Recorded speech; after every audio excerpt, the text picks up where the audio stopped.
Representing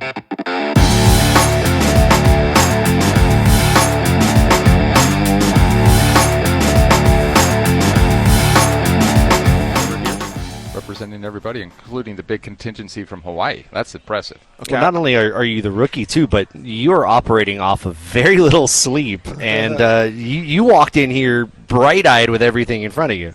Yeah, Timmy and I flew in last night. It was a little delayed. I got to bed probably about 3 o'clock, and her Gloria was speaking at 8:30, so I figured I got to get up and hear what happened at San Diego State. So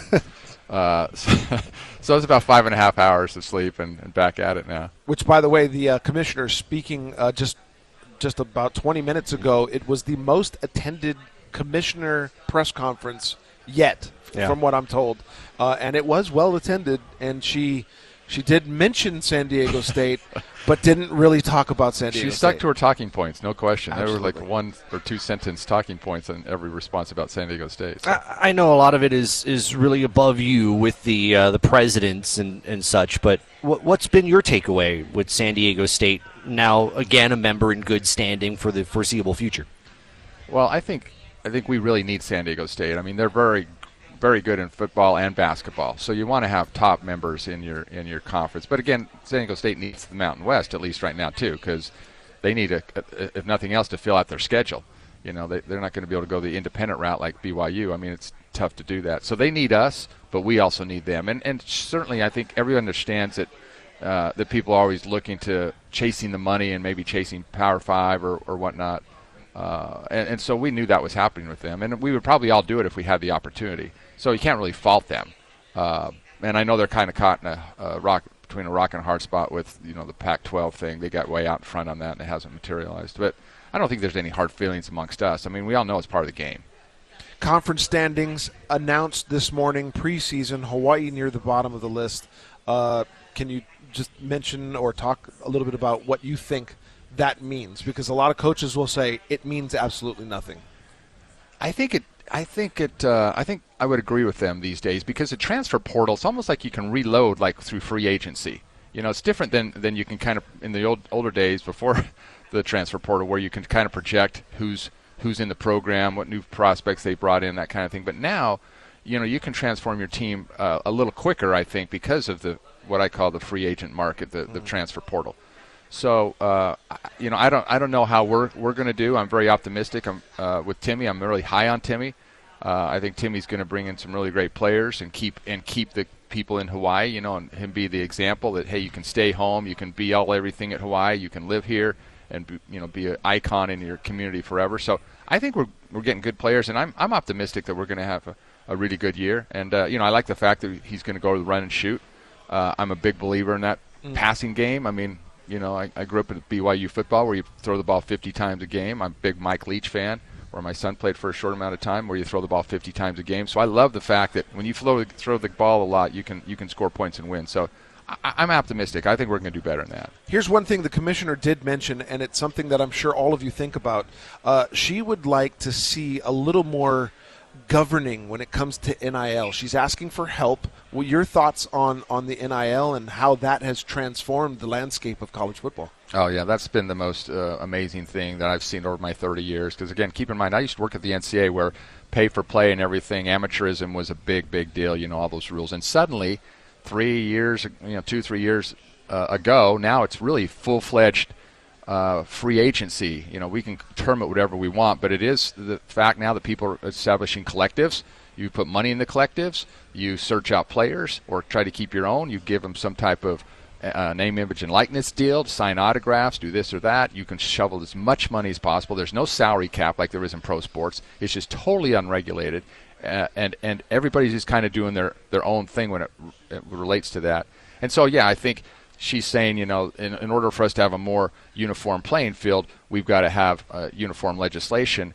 And since every state has their own, we're all over the place. So they're hoping that Congress will come in and kind of create uniform laws that will stand scrutiny of legal challenges and that kind of thing, and put it in play and kind of help balance it all out. But I haven't seen. It's been 2 years now, and I haven't seen the Congress, really take it on head on yet. Yeah. So I haven't been tracking it as much, and I know that's what we're always hoping for. But that could go on for a long time. Sure. I mean, it's already been created crazy in 2 years. I mean, is this going to be resolved in another 2 years? I don't know. We're talking with Hawaii Athletic Director Craig Angelos, joining us here at Mountain West Media Days from Las Vegas. Our coverage driven by BMW of Honolulu. I want to bring Gary Dickman into the conversation back in our studios. Gary? Yeah, thanks, Josh. And Craig, thanks for joining us. I was curious, since you've been up in Las Vegas with the other athletic directors, what are the conversations from the other ADs as far as their conversations with you, whether it's about the new stadium or anything else involving Hawaii athletics? Well, we haven't had too many conversations yet. There's about 7 of us here, which is good. I think they like to have much representation as possible. But I guess I'll extrapolate to the last time we were all together was in Hawaii a couple months ago at the conference meetings. They're very supportive of the University of Hawaii. I mean, I think everybody loves the destination. That's the alumni trip, the wives trip, the sponsors trip, the donor trip is always out to Hawaii. I think they love coming out here. They love the setup. I think they like it when we're good because we bring a lot to the table. So I think we're a valued member of the conference. I know it's a little bit of a hike for them to get out there, but I think we bring a lot to the conference, and I think they are very supportive of us. They've embraced me in my new role here. I know many of them already from previous relationships. So I think it's a great opportunity for us here at Hawaii to be in this conference, and I think the ADs are very supportive of that. And you mentioned San Diego State. The news, of course, is that they will be remaining in the conference, at least for now. While you're up there, at least with the commissioner, other ADs, is expansion still a topic? Well, they brought that up with her in a press conference just now.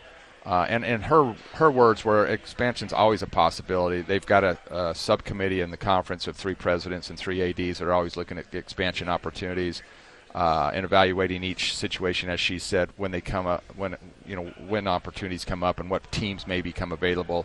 So I think their eyes are open on that, but I don't think they're in any hurry to do that, especially with San Diego State coming back. But even if San Diego State had left, I don't think there was any urgency to go and replace them.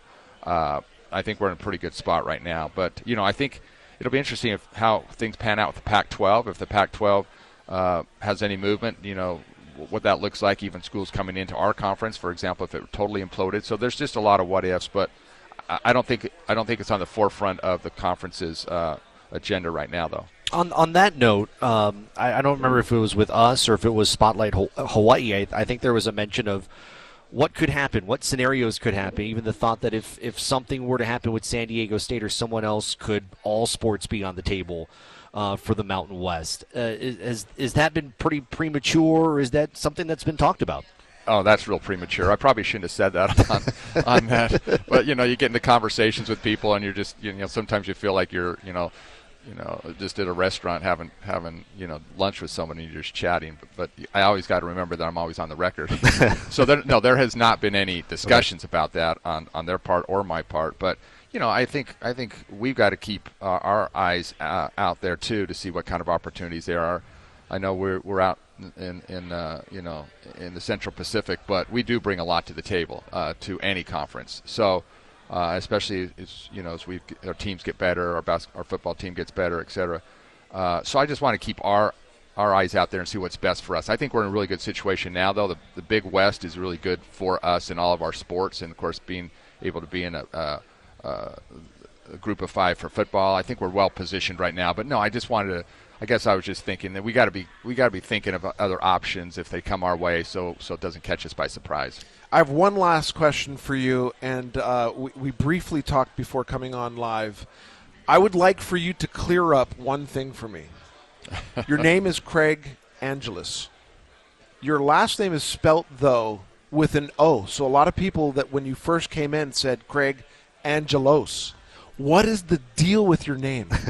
Yeah, that's a good question because I've gotten Angelos and Angelos my whole life. But I think it goes back to when my grandfather came over on the boat from Greece in like the early 1900s. And so he came through Ellis Island.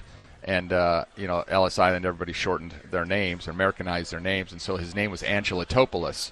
And so it was shortened to Angelos there, and that's what the family name's been ever since. And so just throughout our generations, those 2 generations, it's always been pronounced that way. But, I always say it's Angeles like Los Angeles because then it's easy for people to figure out, even though that's an ES. I've heard it's, spelled with a US. We're an OS. So I kind of answer to anything. Well, we appreciate you answering our questions here, and we certainly appreciate you stopping by for this short amount of time. Enjoy your stay. Great. Thank you very much. Pleasure to be here. Hawaii Athletic Director Craig Angelos joining us. Our coverage driven by BMW of Honolulu. By the way, that's why John's here. John asks the most hard-hitting questions. I'll tell you what. That's how it is. I mean, I didn't know I apologize, the answer. but that's how you get it. That's what you get from me. That's what John brings. That's why he's a valued member here. And now you all know how to say his name.